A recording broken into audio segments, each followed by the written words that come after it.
Good morning. It's Friday, August 30th. The multi-front war in the Middle East is now 329 days old. I'm Jonathan Schanzer, Senior Vice President for Research at Foundation for Defense of Democracies. Welcome back yet again to the FDD Morning Brief. Tough news yesterday as the IDF recovered the remains of an Israeli soldier who was murdered on October 7th. The soldier's name has not been released to the media at the request of the family. It's hard to believe that it's been nearly 11 months and the IDF is still recovering live hostages and fallen soldiers. Hamas has undoubtedly played this out for much longer than anyone ever expected, myself included. This has extended the trauma for both Israelis and Palestinians. Here's hoping for an end to this crisis. But until it ends, we'll be tracking it every Monday, Wednesday, and Friday right here on the FDD Morning Brief. Our guest this morning is Lucas Tomlinson. He's a correspondent at the Fox News Channel. He's a graduate of the Naval Academy, not too far from where I sit right now in Annapolis, Maryland. He served aboard the USS McInerney, and he also operated in Kandahar province in Afghanistan. He's reported live from conflicts in Israel, Ukraine, and Afghanistan. We'll be checking in with him in just a few minutes. After the Mossad killed Hamas political leader Ismail Haniyeh in the heart of Tehran on July 31st, Hamas declared that 10-7 mastermind Yahya Sinwar would consolidate power and run the terror group. Sinwar's ascension ended the fiction of a firewall between the so-called political and military wings of Hamas. That was some serious bullshwarma. Hamas is a paramilitary terrorist organization, full stop. Then there was this. Vying to replace Haniyeh was Qatar-based Khalid Meshal, the Hamas leader who was nearly whacked by the Mossad in Jordan in the 1990s. He survived and moved to Qatar, and a few weeks ago, he appeared primed to step into Haniyeh's smoldering shoes. For reasons unclear, Meshal was passed over. He appeared destined for obscurity. Then, yesterday, Meshal came out swinging. He called on Hamas to resume suicide bombings. For those who don't recall, that was the hallmark of Hamas in the 1990s and early 2000s, and it was gruesome. The photos of Israeli buses, restaurants, and nightclubs filled with blood and body parts is not easy to forget. Here's what I won't forget. Meshal made his announcement from Turkey before returning home to Qatar. Qatar and Turkey are purported U.S. allies. Both allow Hamas to operate on their soil. This simply cannot continue. The United States has leverage. Why are we not asking for the extradition of Meshal and other Hamas figures to the U.S., Israel, or elsewhere? If decades of terror is not a reason for doing so, maybe someone can enlighten me. What is? Now for your headlines. Headline 1, the United Nations Security Council renewed the mandate for the UN Interim Force in Lebanon, or UNIFIL. UNIFIL is the peacekeeping force in southern Lebanon, and it has never kept the peace. UNIFIL has been there since I was in diapers, and that's actually somewhat fitting given the many messes that we have witnessed there over the years. After Israel and Hezbollah fought a 34-day war in 2006, the UN increased the size of the UNIFIL peacekeeping mission and expanded its mandate. Among the agency's jobs are to assist the Lebanese Armed Forces, also known as the LAF, fittingly, in creating a buffer zone free of weapons and terrorists in southern Lebanon. In other words, it's supposed to be a check on Hezbollah. Renewing UNIFIL's mandate is an annual ritual, but here's what's absurd about this go-around. The renewed mandate doesn't mention Hezbollah once. Of course, the UN Security Council has failed to call out the Iran-backed terror group that has fired more than 7,500 rockets at Israel from inside UNIFIL territory since October 8th. Another day, another disappointment from the UN. Headline 2, Iran has reportedly increased its stockpile of enriched uranium. According to the International Atomic Energy Agency, as of August 17th, the Islamic Republic possesses 164.7 kilograms of 60% enriched uranium. That's just over 363 pounds for people who can't do metrics. That marks an increase of nearly 50 pounds since May. Weapons-grade uranium is enriched to 90%. To make matters worse, the jump from 60 to 90% isn't hard. And according to the IAEA, Tehran only needs about 92 pounds of the 60% stuff for a bomb. I know that's a lot of numbers, but it's all laid out in a confidential IAEA report seen by the Associated Press. The report is chock full of hard data about Iran's nuclear program, including stats on uranium stockpiles, centrifuges, and the like. I'm going to spare you more technical stuff, and I'll just offer you the upshot. Iran is only a hop, skip, and a jump from possessing nuclear weapons, and that is the subject of a new report by FDD that I'll tell you about in just a few minutes, so stay tuned. Headline 3, Israeli Foreign Minister Israel Katz called on Western countries to shore up Jordan against Iran. Jordan is now very clearly part of Tehran's regional design. The Islamic Republic would like to see the once stable Hashemite kingdom turn volatile and create chaos on Israel's eastern border. The regime is working overtime to make that happen, smuggling drugs, weapons, and funding into Jordan through Syria. The drugs stay in Jordan to destabilize the country. The weapons and cash are smuggled overland into the West Bank for groups like Hamas and Islamic Jihad. The Israelis actually just found explosives yesterday that matched the explosive that went off prematurely last week in Tel Aviv. I fear we may see more of that. All right, so here's what Katz proposes. Israel's foreign minister wants a security fence along the Jordanian border to prevent the influx of Iranian weapons. He wants continued counterterrorism operations in the West Bank. He wants help from the U.S. and other allies to strengthen Jordan's defenses, and he wants to tighten sanctions against the Islamic Republic. Will he get all that? I doubt it, but I hope so. Definitely not holding my breath. Okay, I'm now pleased to introduce Lucas Tomlinson. As I mentioned, he's a veteran of the U.S. military who has served his country in Afghanistan and beyond. He's now at Fox News, and he's done some great reporting from the Pentagon in several hot war zones. He's logged some time in Israel, and he covers a bunch of files that we cover here at the FDD Morning Brief. I'm pleased to welcome him now. Welcome to the FDD Morning Brief, Lucas Tomlinson. Thank you so much, Jonathan. Thanks for having me. Great to have you. So first, let me ask you something that a lot of non-Fox News watchers ask me when they learn that I appear on your airwaves. They ask, is the foreign policy reporting from Fox partisan? What would you say to that? I would say it's not, Jonathan.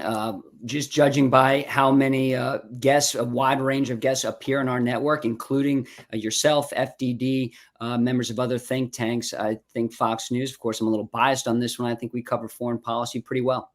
Judging by our stable of great reporters, Jennifer Griffin, our chief national security correspondent, Trey Inks, Jeff Paul, and Alex Hogan, all currently in Israel. Jennifer, of course, at the Pentagon. Well, all right. Thank you for that. I do think it's kind of important. I mean, obviously, there's a bent that we can see on the network as it relates to politics, but I do tend to agree that when it comes to foreign policy, you guys are pretty much down the middle. Right. And we see that, by the way, in a lot of other Just channels. look at the rundown. Yeah. All right. Well, you've been to the region a good bit since the war broke out in the Middle East. How many times have you gone, and what have you seen? What stands out for you in terms of the experiences that you've had over there? Well, Jonathan, about a few days after the massacre on October 7th, I just taken my children to school. I was backing into my driveway and got a call from my bureau chief saying, I need you in Israel tonight.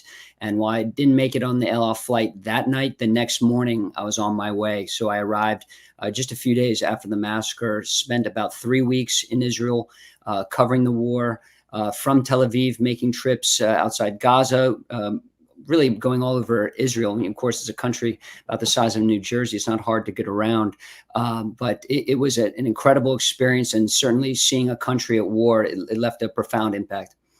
I'm assuming you went right to the Gaza envelope when you covered it. What did you see there? What can you tell us about what you saw?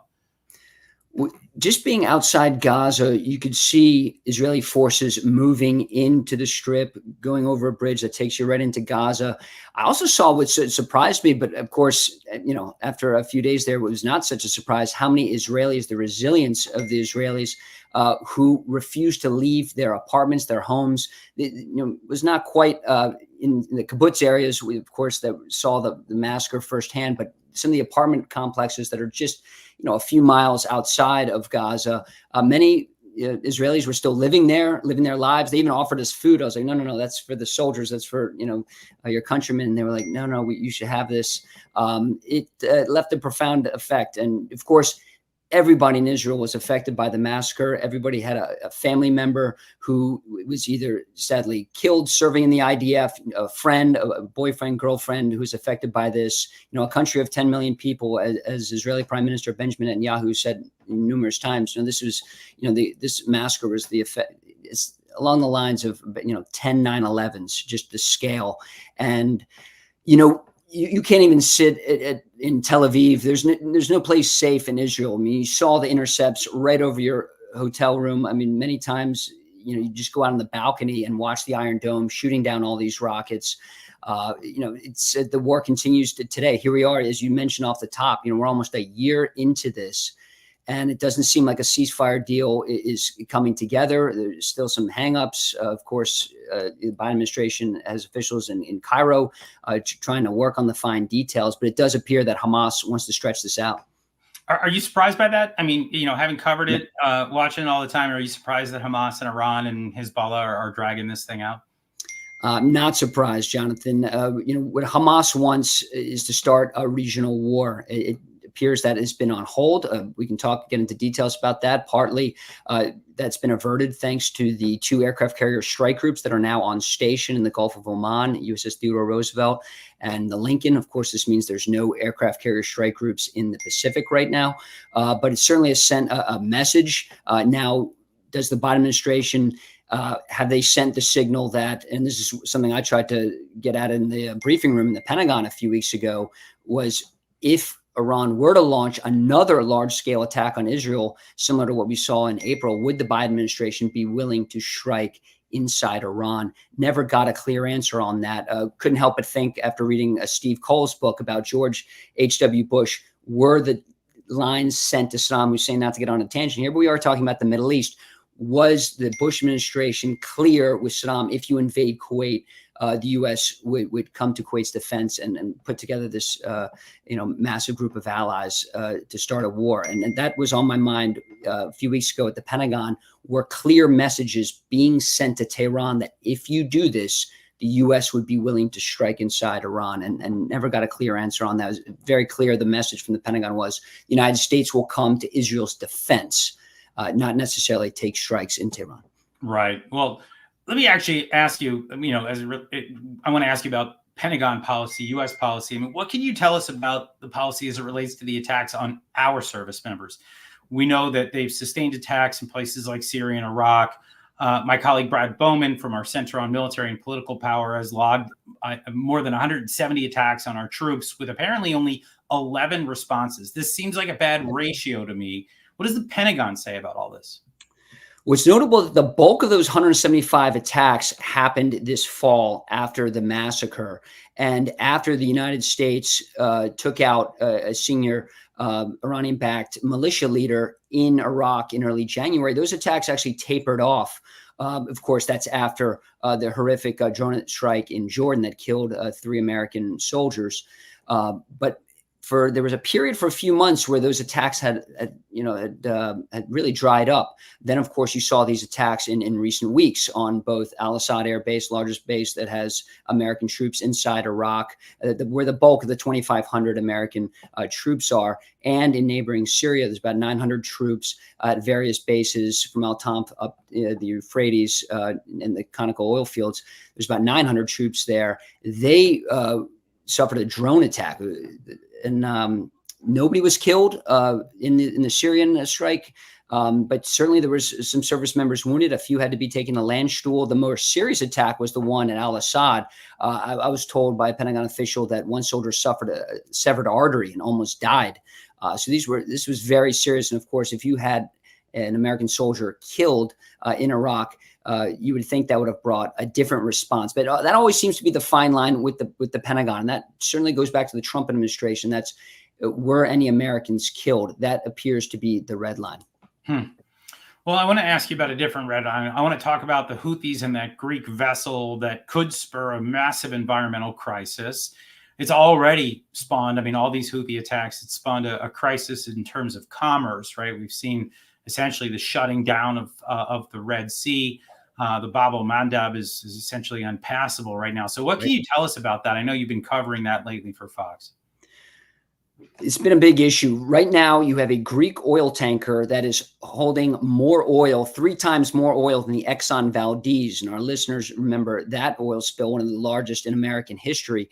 You now have this Greek oil tanker on fire. Houthi rebels, Iran-backed rebel army inside Yemen, of course, boarded this tanker and actually set it on fire. And there's a lot of videos.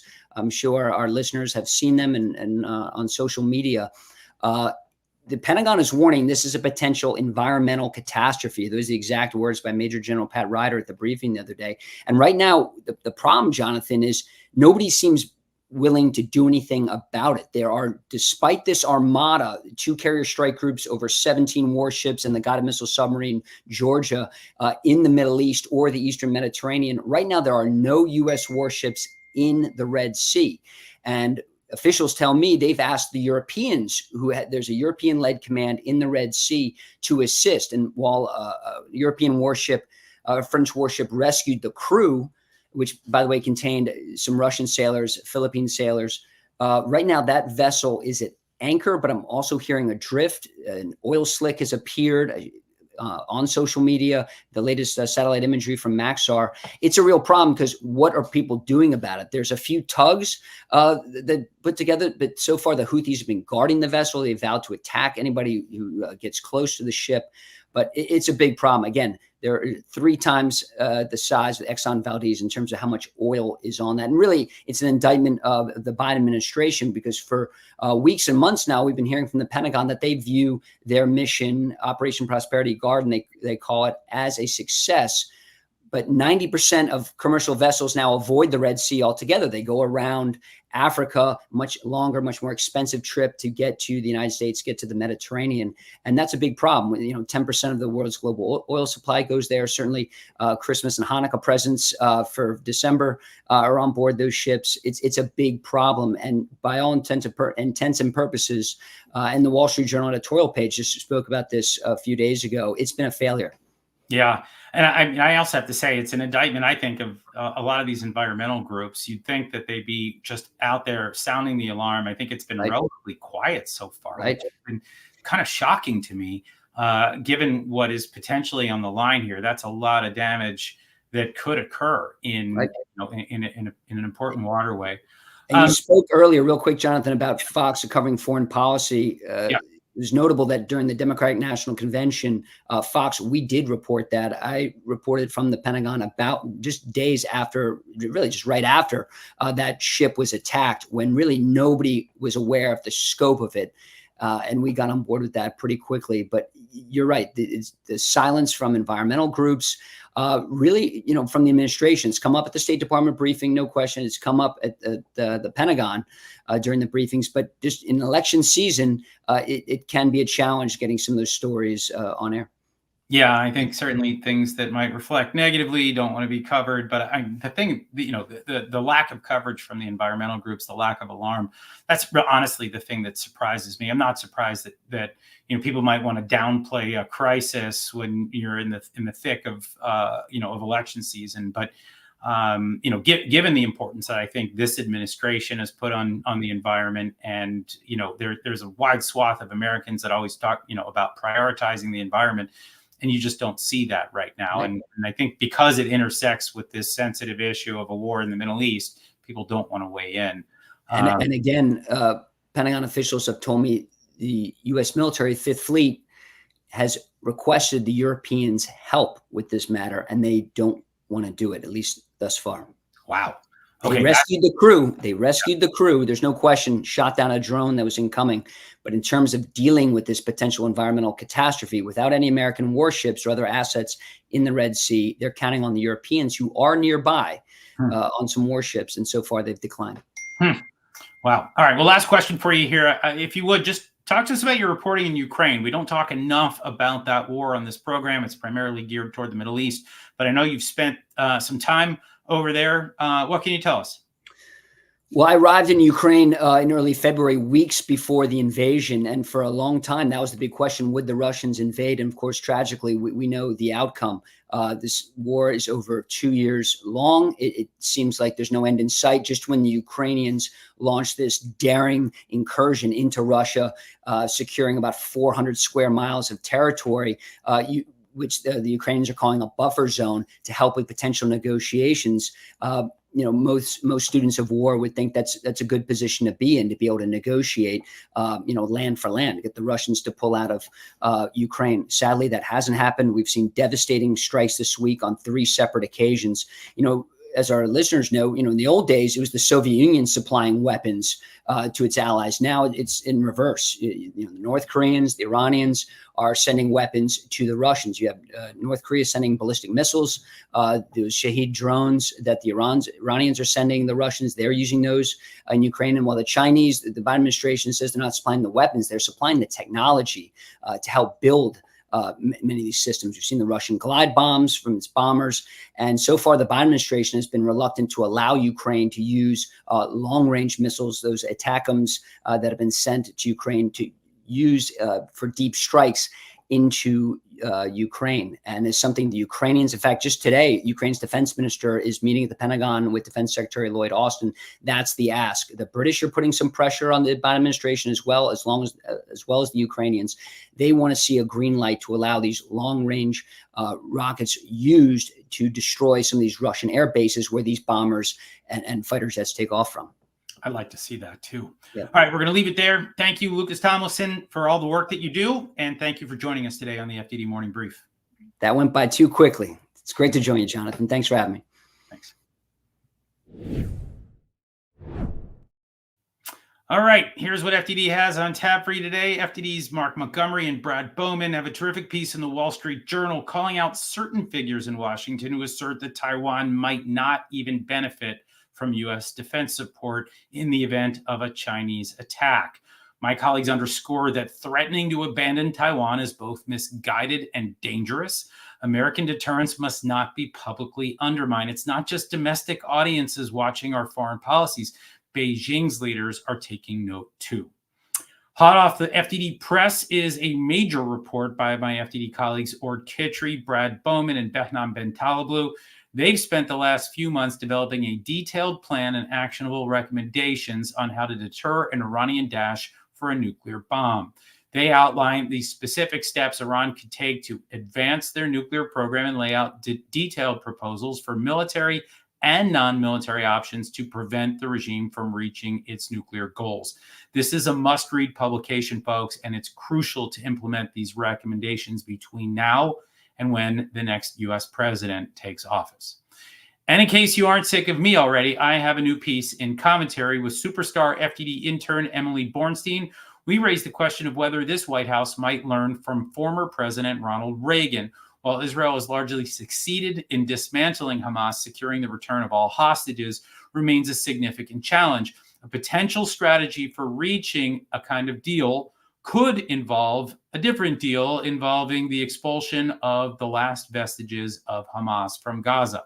Although this carries some risk, it may represent the most viable option. All right, that's it for me today. Read our expert analysis on our website, fdd.org. Read our quick takes on X at FDD, and support our work with a tax-deductible donation at fdd.org/invest. The FDD Morning Brief is going to take Monday off for Labor Day, but we will be back bright and early on Wednesday. And if anything crazy happens, we'll be back online before then. Have a good weekend, folks. I'm Jonathan Schanzer, signing off for FDD.